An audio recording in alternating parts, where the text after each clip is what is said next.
Hello दोस्तों, एक नई कहानी में आपका स्वागत है। विवाहित बेटी। बेटी पहली बार मायके आई तो माँ ने चिंता जताते हुए पूछा, बेटा ससुराल में सब ठीक है ना? तेरे पति का, तेरे सास ससुर का, सबका व्यवहार कैसा है? हाँ माँ, सब ठीक है, बेटी मुस्कुराते हुए बोली। कोई परेशानी हो तो मुझे बता सकती हो, माँ ने फिर से स्नेह से कहा। वो मम्मी, वहाँ पे ऑटोमेटिक गैस चूल्हा नहीं है, वही पुराने ज़माने का भारी चूल्हा है। मुझसे वहाँ खाना सही से ठीक से नहीं बनता। मैंने मम्मी जी से बोला था तो वो बोली कि जल्दी दूसरा मंगा देंगे, पर तब तक थोड़ी परेशानी झेलनी होगी। बेटी ने होठ सिकड़ते हुए कहा। माँ उस समय चुप रही, पर शाम को जब बेटी ससुराल लौटने लगी तो मेरी बेटी छोटी सी चीज़ के लिए क्यों परेशान हो? माँ बोली। गैस चूल्हा बेटी के हाथ में देते हुए बेटी ने गले लगा लिया खुशी के मारे। बेटी भी अभी खुशी खुशी लौट गई ससुराल। ससुराल में जब सास ने पूछा तो उसने साफ कह दिया, मम्मी ने दिलाया है। तो सास चुप रह गई। कुछ दिन बाद फिर मायके आई। बेटा गैस चूल्हा तो सही काम कर रहा है ना? माँ ने पूछा। अब तो कोई दिक्कत नहीं है, माँ ने चाय नाश्ते के बाद पूछा। हाँ मम्मी ठीक है, पर वहाँ माइक्रोवेव नहीं है जो खाना झटपट गर्म हो जाए। मुझे बार बार गर्मी में गैस पे आके खड़े होके ही सब काम करना पड़ता है। बेटी बोली। बेटा ये माइक्रोवेव भी गाड़ी में रखवा लो। जिस दिन वह वापस जा रही थी, माँ ने दिन रिक्शे से उतरते हुए बोली, पर मम्मी आपने क्यों खरीदा? माँ चौंकी और बोली, अरे कोई बात नहीं बेटा, तुम्हें माइक्रोवेव की ज़रूरत है ना? तुम यहाँ रहने आई तो कोई उपहार तो देना ही था मुझे, तो यही सही। माँ मुस्कुरा दी। बेटी इस बार भी खुशी खुशी लौट गई। माँ, मुझे लगता है माइक्रोवेव नहीं लाना चाहिए था। फिर मेरे पिता बोले, अरे अपनी एक लौती बेटी को ऐसे कैसे परेशान देख सकते हैं, छोटी सी चीज़ के लिए।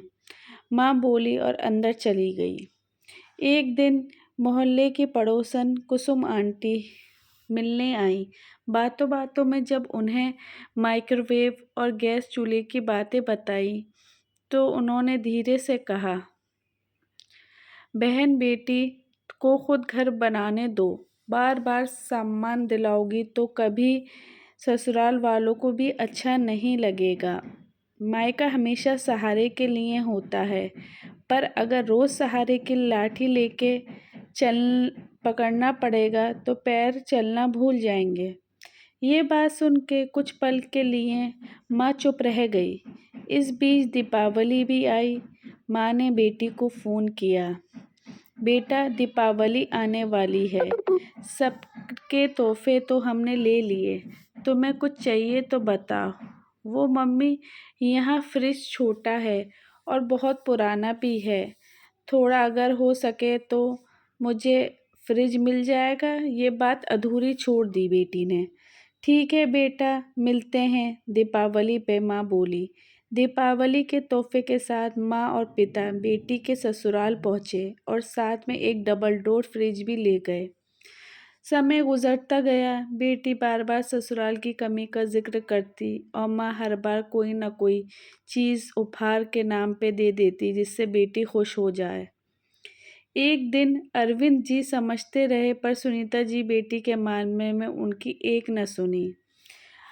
पिता पिता बार बार समझाते अपनी बीवी को कि ये सब चीज़ें ठीक नहीं हैं, मगर उनके दिमाग में आता नहीं। फिर एक दिन बेटी की शादी की दूसरी सालगिरह आई। माँ और पिताजी तैयार हो रहे थे कि अचानक बेटी आ गई। मम्मी पापा, वरुण को नई गाड़ी लेनी है, 10 लाख की आती है, उसके पास 5 लाख हैं, क्या 5 लाख आप दे सकते हैं? जल्दी ही लौटा देंगे। पर बेटा गाड़ी तो हमने दी थी, माँ बाप बोले, अब दूसरी क्यों चाहिए? अरविंद जी बोले, पापा वो तो सस्ती वाली थी, वरुण को लेटेस्ट मॉडल चाहिए। बेटी चहकते हुए बोली, लेकिन बेटा इतनी बड़ी रकम का इंतज़ाम मुश्किल है। 40-50 हज़ार होते तो अलग बात थी, हम तुम्हारे पापा भी रिटायर हो गए हैं। माँ बोली, नाराज़ होकर चली जाएगी बेटी। उसे लगा कि उसके माँ बाप देना नहीं चाह रहे, जबकि सच ये था कि रिटायरमेंट के पैसे से उसकी शादी का कर्ज में खर्च हो चुके थे। 2 दिन बाद फिर बेटी मायके लौट आई। अरे बेटा, सब ठीक तो है ना? दरवाजे पे देख कर चौंकी। मम्मी, वरुण नाराज़ है मुझसे। बोले गाड़ी में तुम भी घूमोगी। आधा इंतज़ाम तो मैंने किया है, आधा तुम मायके से नहीं ला सकती? वैसे तो तुम्हारे माँ बाप हर बार चीज़ दिला देते हैं तुम्हारी ज़रूरत पे। आज मैंने बोला तो नखरे दिखा रहे हैं तुम्हारे माँ बाप। उन्होंने कहा, अपने घर जाओ और पैसे लेके लौटना, वरना मत आना। बेटी रोते हुए बोली, बेटा ये तो बहुत गलत हुआ है। माँ बोली, छोटी मोटी चीज़ की बात अलग है, मगर 5 लाख में ज़मीन आसमान का फ़र्क है।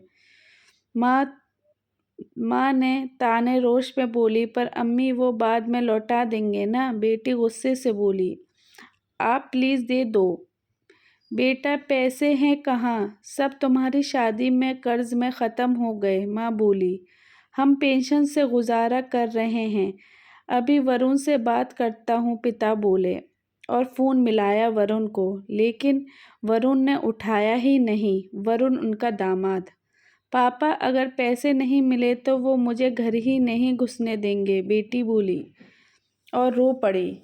माँ और पिता बेटी को दिलासा देके शाम को उसको ससुराल पहुँचे, मगर वहाँ ताला था। सास गांव गई थी और वरुण ऑफिस के काम से दूसरे शहर घर लौटकर कमरे में जाकर रोने लगी। बेटी, वरुण ने उसे बाहर जाने की बात तक नहीं बताई थी, ये सोच के। अब फ़ोन भी नहीं उठा रहे थे। दिन गुजरते गए पर वरुण ने उसकी कोई सुध न ली। उसे लगा कि उसका कोई नहीं है। सुनीता, ये सब तुम्हारा क्या धरा है? मैं पहले ही कहता था कि हर बार बेटी की मदद मत करो, पिता बोले। तुम्हें बार बार देने से बेटी दामाद को ये लगने लगा कि हम हमेशा सब दे देंगे उनके कहने पे। आज जो हमारी बेटी ऐसे बैठी है, उसकी बड़ी गलती तुम्हारी ही है, पिता बोले माँ से। क्या हो जाता अगर वह साधारण चूल्हा इस्तेमाल कर लेती या छोटा फ्रिज इस्तेमाल कर लेती, बाकी चीज़ें न होती? पिता गुस्से से बोले, सिर्फ मैंने तुम्हारी वजह से तुम्हारी बेटी को सब दिया, तुम्हारी जिद पे, मेरे मना करने पे। मुझे लगा था कि मदद कर रही हूँ, माँ बोली। असल में उसे कमज़ोर बना रही थी मैं। बहुत बड़ी गलती हो गई मुझसे। अब मैं इसे कैसे सुधारू जाऊँ? माँ बोली पिता से। वो दुखी होकर बोली, कल चलते हैं समधन जी के पास। मुझे यकीन है वो वरुण को समझाएंगे, दामाद जी को। अगले दिन वो दामाद जी के भाई के घर पहुँचे। वहाँ उसकी सास भी मौजूद थी। उन्होंने तो पता ही नहीं था कि वरुण ने उनकी बेटी को मायके भेज दिया है। उन्हें साफ कहा, आज जो हुआ उसमें कहीं ना कहीं आप दोनों भी जिम्मेदार हैं। सास बोली बेटी की माँ से, बेटी की शादी की है तो थोड़ा सा उन्हें संदर्भ भी करना दीजिए। अब बेटी की हर ज़रूरत का आप पूरा ध्यान रखोगी तो फिर बेटी अपनी ज़िंदगी कैसे आगे सुधारेगी? ये सास बोली। ज़रूरी नहीं जो पीहर में हो वो मायके में भी हो, उसे उसी में गुज़र करना सीखना चाहिए था। फिर उन्होंने वरुण को फ़ोन करके बुलाया, वरुण की माँ ने। शाम तक वरुण आया और माँ की डांट पड़ते ही उसे अपनी गलती का एहसास हुआ। उसने अपनी पत्नी को साथ ले लिया। सुनीता जी और अरविंद जी समधन समधी का बार बार शुक्रिया अदा करते रहे। उनकी समझदारी ने बेटी का घर फिर से बसा दिया। दोस्तों, अक्सर होता है कि बेटी को ससुराल में ज़रा सी परेशानी हो या किसी चीज़ की कमी तो लगता है माता पिता तुरंत पूरी कर देते हैं। ज़रूरत बाद में आदत बन जाती है और फिर बेटी दामाद अनावश्यक मांग करने लगते हैं। बेटी को उपहार देना गलत नहीं है, लेकिन हर छोटी बड़ी ज़रूरत पूरा करना, बच्चों का पंगु बना देना, शादी के बाद बेटी का संघर्ष भी करने दीजिए, सहारा दीजिए, पर इतना नहीं कि उनके अपने पैरों की ताकत ही खो जाए। दोस्तों, ये थी कहानी शादी के बाद बेटी की मदद कितनी सही। कहानी हमें ये सिखाती है कि प्यार दिखाना अच्छी बात है, लेकिन हर बार छोटे मोटे कामों की मदद करना, बच्चों के पंगु बना देना, संघर्ष और चुनौतियों को ही इंसान को मजबूत बनाती हैं। अब आप हमें कमेंट में बताइए, अगर आपकी बेटी या बेटा कभी ऐसी स्थिति में होते तो आप क्या करोगे? हर बार मदद करोगे या उन्हें खुद सीखने दोगे? अगर आप किस शहर से हमारी कहानी देख रहे हैं वो भी हमें कमेंट्स बॉक्स में बताइएगा, और ये कहानी आपको अच्छी लगे तो लाइक शेयर और करिएगा। धन्यवाद।